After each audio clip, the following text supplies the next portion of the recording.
आप सभी को नमस्कार। मैं आचार्य किशन महेश्वरी आज आप सभी को पितृपक्ष यानी श्राद्ध कब से शुरू हो रहे हैं और कब खत्म होंगे और क्या करना चाहिए अपने पितरों को खुश करने के लिए एक अद्भुत जानकारी, अद्भुत दान और कैसे उनको मनाया जाए और कैसे आप लोगों का पितृदोष भी खत्म हो जो जन्म पत्रिका में होता है, उसका भी एक अर्थ समझाएंगे। देखिए 17 सितंबर को 11 बजे के बाद पूर्णिमा जो है आ रही है। 11 बजे के बाद अगर आप श्राद्ध मनाते हैं तो 17 से शुरू करें और अगर आप उदिता तिथि को मानते हैं तो 18 सितंबर से आप श्राद्ध शुरू करें। ये आपको अध्ययन करना है कि आप किसको ज़्यादा मानते हैं। अब आपको बताते हैं विशेष 15 दिन में क्या करना चाहिए। सबसे पहले तो आप लोगों का एक भय दूर कर देते हैं। आए दिन जन्म पत्री दिखाते हैं और पंडित जी लोग तुरंत बता देते हैं कि पितृदोष आपकी पत्रिका में है। तो पितृदोष का निर्माण क्या होता है उसका एक विशेष बात बताते हैं।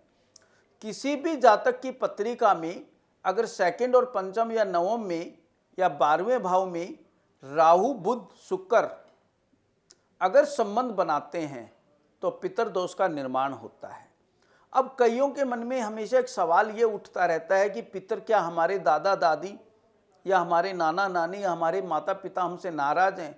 ऐसा कुछ नहीं है, ये वहम आज से आप निकाल दीजिए। आपके कोई भी पूर्वज आपसे नाराज नहीं है। आपके ही खुद के स्वयं के किसी न किसी जन्म में कर्मों के फल के आधार पे आपके कुंडली में पितृदोष का निर्माण होता है। वो कैसे? आपने किसी जन्म में किसी विधवा स्त्री को परेशान किया, या किसी जन्म में आपने किसी सांप को मार दिया, या किसी भी जन्म में आपने किसी पीपल को पेड़ को उखाड़ के फंका दिया हो, या आप किसी बड़े डिपार्टमेंट में रहो, रास्ते में कोई मंदिर आया हो और आप सड़क विभाग मंत्री में या सड़क मिनिस्टर या ऑफिसर में रहो, आपने मंदिर हटा दिया हो, आपके द्वारा किसी कथावचक का अपमान हुआ हो, आपके द्वारा किसी भी धर्मस्थल की कोई क्षति पहुंची हो, या आपने अपनी माता पिता को परेशान किया हो, या वर्द आपके दादा दादी को आपने परेशान किया हो, तो निश्चित आपकी कुंडली में पितृदोष का निर्माण होता है। बिना कुंडली के पितृदोष अगर देखना हो तो घर से निकलते ही मंदिर हो, या घर के बगल में मंदिर हो दीवार में लगा हुआ, घर के साथ पीपल का पेड़ हो, या आपके बाल समय से पहले सफ़ेद होना शुरू हो गए हों, या किसी भी काम में बहुत बाधाएं आ जाएं, आपका रिश्ता नहीं हो रहा हो, आपका व्यापार बहुत नहीं चल रहा हो, तो समझ लीजिएगा आपकी पत्रिका में पितृदोष का निर्माण है। क्या करें? अद्भुत उपाय देखिए।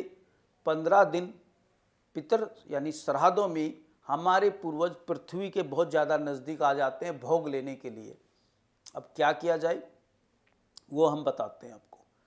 अगर आपको नहीं पता कि आपका पूर्वज कब किस तिथि में यहाँ से पृथ्वी से स्वर्गलोक गए हैं तो उसको आप घबराएं नहीं। अगर पता है तो तिथि के अनुसार करें, और नहीं पता है तो प्रत्येक दिन 15 दिन रेगुलर पीपल के पेड़ में 1 लोटा जल चढ़ाएं, श्रद्धापूर्वक एक देसी घी का दीपक जलाएं और अपने दोनों हाथ ऊपर खड़े करके ओम नमो नारायण भगवते वासुदेव का जाप करते हुए अपने पितरों से अपने सभी जन्मों के अपराधों की क्षमा मांगे। सबसे पहले क्षमा मांगे, तभी आपकी फाइल खुलेगी, नहीं तो आपकी फाइल बंद पड़ी रहेगी।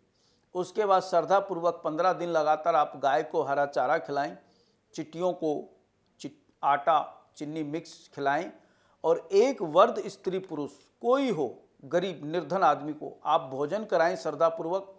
कौवों को दही में बर्फ़ी डाल के जिमाएं और साथ में फिर ब्राह्मण के पंडित जी के पास जाएं। 15 दिन अगर आप अपने पितरों के नाम से तर्पण कराते हैं और उनसे कहते हैं कि आप एक विष्णु सहस्त्र और एक गजेंद्र मोक्ष का पाठ करें, उसके बाद उस पंडित जी को दक्षिणा दे के श्रद्धापूर्वक पेड़ा बर्फ़ी जो भी दूध दही जो मक्खन आपके पास उपलब्ध हो सकता है वो आप उन्हें श्रद्धापूर्वक भेंट कीजिए। उनसे निवेदन कीजिए थोड़ा सा इसमें से खा लीजिए। चरण स्पर्श करना ना भूलें। बिना चरण स्पर्श किए आपको कोई सफलता नहीं मिलेगी। चरण स्पर्श करने के बाद आप पंडित जी से कहें कि आप आशीर्वाद हमें दीजिए। आशीर्वाद लेके आप घर आ जाइए। ये 15 दिन रेगुलर उपाय करें। बहुत आनंदफुल विषय है। अब एक विषय आज आपको हम बताते हैं जो हम प्राय प्राय देखते रहते हैं। पंडित जी हमें कुछ नहीं पता, हम एक ही दिन सब कर देते हैं अमावस के दिन। क्या आपको 15 दिन भोजन ना दिया जाए और आपको 15 दिन बाद कहे लो लड्डू पेड़ा बर्फी एक साथ खा लो, तो भैया 15 दिन आप जिंदा रहेंगे तभी तो 15वां दिन का वेट करेंगे। ऐसी गलती ना करें। आपको भगवान ने सामर्थ्य बनाया है, आप 15 के 15 दिन दान करें। इन सरहदों में सबसे महत्वपूर्ण दान का महत्व है। जो दान करोगे वो आपके पूर्वजों को लगेगा जो स्वर्गलोक चले गए, और श्रद्धा पूर्वक करें बिना शंका कुशंका के, निश्चित आपको सफलता मिलेगी। इस 15 दिन में अगर आप एक पीपल का पेड़ कहीं पार्क में या जगह देख के लगा देते हैं तो आपके पितर छाया के अंदर विश्राम करेंगे और बहुत आनंद में रह करके वो आपको आशीर्वाद देंगे। आशा है विषय समझ में आया होगा। आप सभी को नमस्कार।